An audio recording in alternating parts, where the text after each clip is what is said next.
Hey, it's Ruben with Search Party Marketing. We help carpet cleaners win more customers. Today, I had a really quick question I wanted to answer, which is how much money should a carpet cleaner spend on Google Ads? Or what should I set my daily budget at for a Google Ads campaign for a carpet cleaner?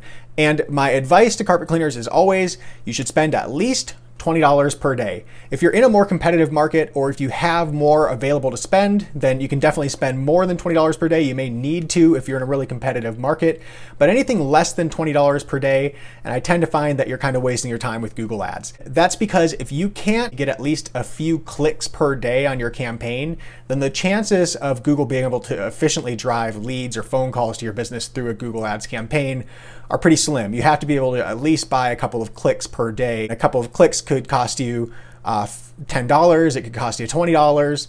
It depends on your market, but if you're not spending at least $20, then you're not even giving the campaign a chance to get those few clicks that it needs to start getting leads and phone calls for you.